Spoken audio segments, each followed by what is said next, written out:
நாளை இரண்டாம் கட்ட வாக்குப்பதிவு நடைபெறவுள்ள மாநிலங்களில் ஒன்று மணிப்பூர். சர்வதேச எல்லைப் பகுதி, அரசியல் ரீதியாக முக்கியத்துவம் வாய்ந்த மாநிலம் போன்ற சிறப்பம்சங்களை கொண்ட மணிப்பூர் மாநிலம் பற்றிய ஓர் அறிமுகத்தை முதலில் பார்க்கலாம். இந்தியாவின் வடகிழக்கு எல்லையில் மியான்மர் நாட்டை ஒட்டி அமைந்துள்ளது மணிப்பூர் மாநிலம். இந்தியாவின் சுவிட்சர்லாந்து என்று அழைக்கப்படும் மணிப்பூர் அற்புதமான இயற்கை அழகை கொண்டது. இதன் காரணமாகவே இந்தியாவின் பொன்னகை என்று இந்த மாநிலத்தை வர்ணித்தார் ஜவஹர்லால் நேரு. இம்பாலை தலைநகராக கொண்ட மணிப்பூரின் அலுவல் மொழிகள் மணிப்பூரி மற்றும் ஆங்கிலம். 2011ஆம் ஆண்டு கணக்கெடுப்பின்படி மொத்த மக்கள் தொகை 27,21,000 கடந்துவிட்டது. மொத்த மக்கள் தொகையில் 80% மக்கள் மெய்தி என்ற பூர்வகுடி இனத்தினர். பள்ளத்தாக்கை சுற்றி அமைந்திருக்கும் மணிப்பூரில் 60% பேர் பள்ளத்தாக்கு பகுதியில்தான் குடியிருக்கிறார்கள். மற்றவர்கள் மலைப்பிரதேசத்தில் வசிக்கிறார்கள். தலைநகர் இம்பாலில் குறிப்பிடத்தக்க எண்ணிக்கையில் தமிழர்கள் வசித்து வருகிறார்கள். இம்பாலில் ஒரு விமான நிலையம் இருக்கிறது. நாளை வாக்குப்பதிவு நடைபெறும் மற்றொரு மாநிலமான மேகாலயா முற்றிலும் மலைகளாவே அமைந்திருக்கிறது. அது பற்றி இப்போது பார்க்கலாம்.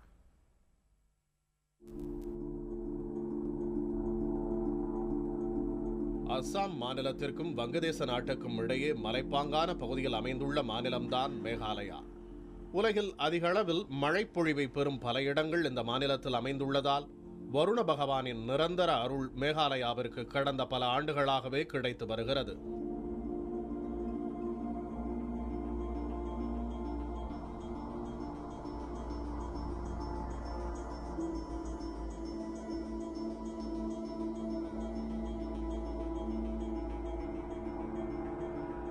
அஸ்ஸாமின் குவஹாத்தியிலிருந்து சுமார் 100 கிலோமீட்டர் தொலைவில் மேகாலயாவினுடைய தலைநகர் ஷில்லாங் அமைந்துள்ளது. மேகாலயாவை பொறுத்தவரை ஒட்டுமொத்த பரப்பளவில் 1/3 பகுதி காடுகள் அமைந்துள்ளன.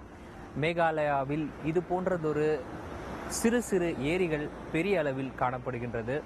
இதை தாண்டி மழை காலங்களில் உருவாகக்கூடிய ஆறுகள் ஏராளமாக மேகாலயாவில் காணப்படுகின்றது. அஸ்ஸாம் மாநிலத்தின் ஒருங்கிணைந்த பகுதியாக இருந்த மேகாலயா 1972ஆம் ஆண்டின் தொடக்கத்தில் தனி மாநிலமாக உருவாக்கப்பட்டது. சுமார் 300 கிலோமீட்டர் நீளமும் 100 கிலோமீட்டர் அகலமும் கொண்ட இந்த மாநிலத்தின் மொத்த பரப்பளவு 22,429 சதுர கிலோமீட்டர். காசிகள், ஜைந்திகள், காரோக்கள் என பல பாரம்பரிய இனங்களைச் சேர்ந்த மக்கள் அஸ்ஸாமில் வாழ்கின்றனர். இவர்களில் பெரும்பாலானவர்கள் கிறிஸ்துவ மதத்தை பின்பற்றுபவர்கள். வனப்பகுதிகளை அதிகம் கொண்ட அஸ்ஸாமில் காரோ குன்று, காசி குன்று, ஜைந்தியா குன்று என 3 சிறு குன்றுகள் உள்ளன.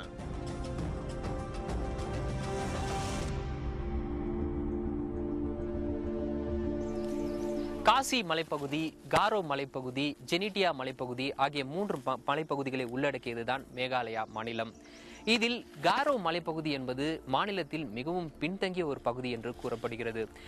தலைநகர் ஷில்லாங்கில் இருந்து காரோ மலைப்பகுதி சுமார் 80 கிலோமீட்டர் தொலைவில் அமைந்துள்ளது. இந்த தூரத்தை கடப்பது என்பது சுமார் 5-6 மணி நேரம் எடுக்கும் என்று தெரிவிக்கப்படுகிறது. குறிப்பாக காரோ மலைப்பகுதிக்கு செல்வதற்காக நாம் தயாரான போது தரை வழியாக அந்த பகுதிக்கு செல்வது என்பது அவ்வளவு பாதுகாப்பானதாக இருக்காது என்ற தகவல் நமக்கு கிடைத்தது. இது போன்றதொரு கருத்து நிலவுவதற்கும் அந்த குறிப்பிட்ட பகுதியினுடைய வளர்ச்சிக்கும் எந்த நேரத்திலும் தொடர்பு இருப்பதை நம்மால் பார்க்க முடியும். இதைத் தொடர்ந்து அந்த மலைப்பகுதி குறித்து நாம் விசாரித்த போது அந்த மலைப்பகுதி மாநிலத்தின் மிகவும் பின்தங்கிய நிலையில் இருப்பதாக கூறப்படுகிறது. குறிப்பாக மாநிலத்தினுடைய மற்ற பகுதிகளிலிருந்து அந்த பகுதியை இணைக்கக்கூடிய சாலைகள் கூட சரிவர செய்யப்படவில்லை, அதாவது போடப்படவில்லை என்று கூறப்படுகிறது. குறிப்பாக காரோ மலைப்பகுதியில் வசிக்கக்கூடிய மக்களினுடைய அடிப்படை தேவையை பூர்த்தி செய்வதற்கான எந்த வசதியும் எந்த அரசும் இதுவரை செய்யவில்லை என்று ஒரு குற்றச்சாட்டு முன்வைக்கப்படுகிறது. காரோ மலைப்பகுதியைச் சேர்ந்தவர்கள் மாநிலத்தினுடைய முதலமைச்சராக இருந்துள்ளனர், மேலும் நாடாளுமன்ற உறுப்பினர்களாகவும் கூட இருந்துள்ளனர். இருந்தபோதும் அந்த பகுதி என்பது தற்போது வரை வளர்ச்சியடையாத நிலையில் இருப்பதாகவே கூறப்படுகிறது. குறிப்பாக தற்போதைய முதலமைச்சரான முகுல் சங்மாவும் கூட காரோ பழங்குடியினத்தைச் சேர்ந்தவர் என்பது குறிப்பிடத்தக்கது. இருந்தபோதும் அந்த பகுதி என்பது தொடர்ச்சியாக மாநிலத்தினுடைய பின்தங்கிய பகுதியாகவே இருந்து வருகிறது. இந்த சூழலில்தான் காரோ மலைப்பகுதி விடுதலை படை என்ற ஒரு போராளி அமைப்பு என்பது அந்த பகுதியில் செயல்பட்டு வருகிறது. அந்த அமைப்பை பொறுத்தவரை தனி மாநிலம், காரோ மலைப்பகுதியை தனி மாநிலமாக அமைக்க வேண்டும் என்ற ஒரு கோரிக்கையை முன்வைத்து அந்த இந்த இயக்கத்தை நடத்தி வருகிறது. இதை தாண்டி கேரோ மலைப்பகுதியில் பல்வேறு போராளி குழுக்கள் செயல்பட்டு வருவதாகவும் கூறப்படுகிறது. இது மட்டுமல்லாமல் சுமார் 2000 மீட்டர் உயரமுள்ள ஷில்லாங் சிகரமும் அஸ்ஸாமின் முக்கிய சுற்றுலா இடங்களாக திகழ்கின்றன. அஸ்ஸாம் மாநில அரசு சுற்றுலாவை மேம்படுத்துவதில் முனைப்பு காட்டினாலும் தீவிரவாத இயக்கங்கள் சில குன்றுகளை தங்களின் நடவடிக்கைகளுக்காக பயன்படுத்துவதால் சுற்றுலா வளர்ச்சி பெரிய அளவில் மேம்படவில்லை. நிர்வாக ரீதியில் மேகாலயா மாநிலம் 11 மாவட்டங்களாக பிரிக்கப்பட்டுள்ளது. இவை அனைத்துமே மேற்கு காசி மலை, கிழக்கு ஜைந்தியா மலை என மலைப்பகுதிகளின் பெயர்களையே கொண்டிருக்கின்றன. இந்த மாநிலத்தில் மொத்தம் 60 சட்டப்பேரவை இடங்களும் 2 மக்களவை இடங்களும் உள்ளன. மாநிலங்களவைக்கு ஒரு பிரதிநிதி தேர்ந்தெடுக்கப்படுகிறார். கடந்த ஆண்டு நடந்த சட்டப்பேரவை தேர்தலில் ஆளும் காங்கிரஸ் கட்சி 29 இடங்களை பிடித்தது. சுயேட்சைகள் 13 இடங்களையும், மேகாலயா ஐக்கிய தேசிய கட்சி 8 இடங்களையும், தேசியவாத காங்கிரஸ் உள்ளிட்ட பிற கட்சிகள் 10 இடங்களையும் பெற்றன. 2009 முதல் காங்கிரஸ் கட்சியின் முகுல் சங்மா முதலமைச்சராக இருந்து வருகிறார். இங்குள்ள துரா மக்களவை தொகுதியில் தேசியவாத காங்கிரசின் அகதா சங்மாவும், ஷில்லாங் தொகுதியில் காங்கிரஸ் கட்சியின் வின்சென்ட் பாலாவும் எம்பிகளாக உள்ளனர்.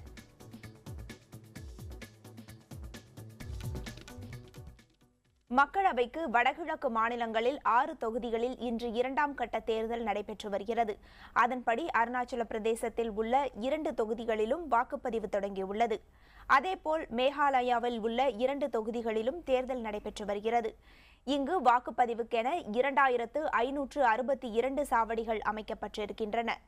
இங்கு வாக்களிக்க 15,53,028 பேர் தகுதி பெற்றுள்ளனர்.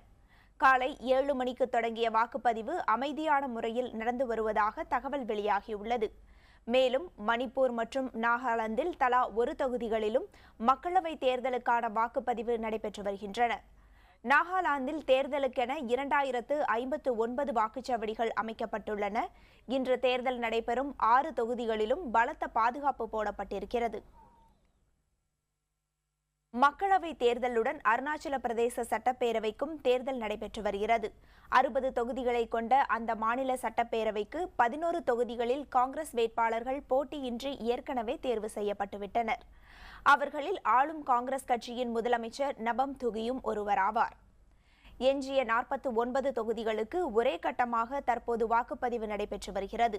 இதில் 5 பெண்கள் உட்பட 155 பேர் களத்தில் உள்ளனர். தேர்தலில் பல்வேறு கட்சிகள் களத்தில் இருந்தாலும் காங்கிரஸ், பாரதிய ஜனதா இடையில்தான் நேரடி போட்டி நிலவுகிறது. வாக்குப்பதிவுக்கென 2158 வாக்குச்சாவடிகள் அமைக்கப்பட்டிருக்கின்றன. ஏற்கனவே பணியில் உள்ளவர்களை தவிர கூடுதலாக 20 துணை ராணுவ படையினர் பாதுகாப்பு பணியில் ஈடுபடுத்தப்பட்டுள்ளனர். அருணாச்சல பிரதேச தேர்தலில் வாக்களிக்க 7,53,170 பேர் தகுதி பெற்றுள்ளனர். வாக்குப்பதிவு பெரும்பாலும் அமைதியான முறையில் நடைபெற்று வருவதாக தகவல்கள் தெரிவிக்கின்றன. Not a changing one. That's why I came to vote, and a lot of expectation from them. Develop one nation, so that's the reason I'm voting for BJP. Yeah, I'm voting for the first time over here.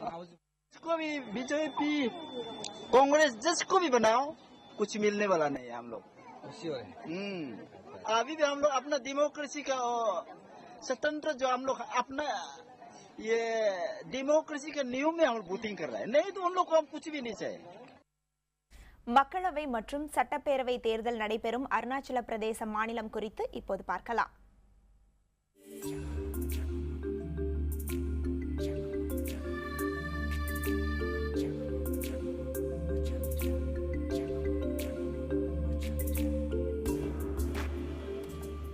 வண்ணமயமான orchid மலர்கள், சூரிய ஒளி படுவதால் ஒளிரும் பனிச்சிகரங்கள், தூய்மையான பள்ளத்தாக்கு பகுதிகள், கண்ணாடி போன்ற நீரோடைகள், அன்போடு உபசரிக்கும் பூர்வகுடி மக்கள் ஆகியவற்றுடன் வித்தியாசமான இயற்கை சூழலையும் கொண்ட மாநிலம்தான் அருணாச்சல பிரதேசம்.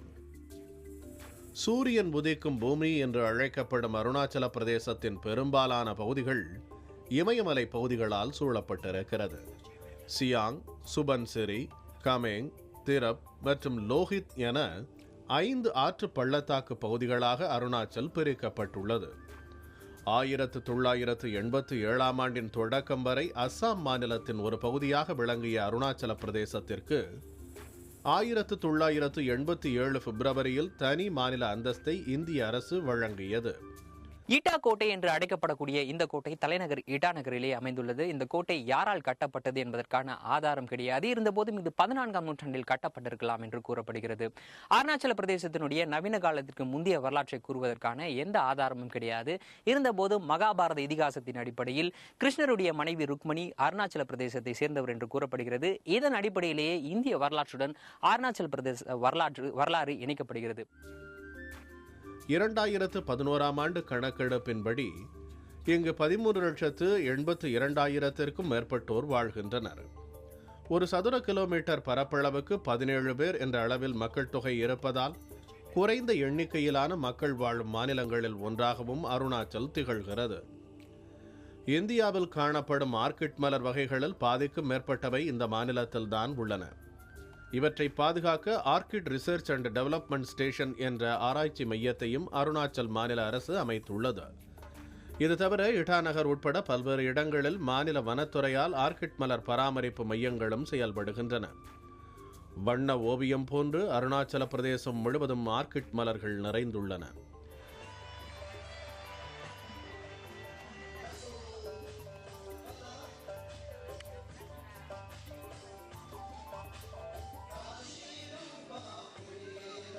இது மட்டுமின்றி அம்மாநிலத்தில் உள்ள பலவிதமான சாகச பொழுதுபோக்கு அம்சங்களும் சுற்றுலா பயணிகளை வெகுவாக ஈர்க்கின்றன. இசை மற்றும் நடன நிகழ்ச்சிகளை உள்ளடக்கிய பல பூர்வகுடி திருவிழாக்களும் இங்கு அதிகம் கொண்டாடப்படுகின்றன.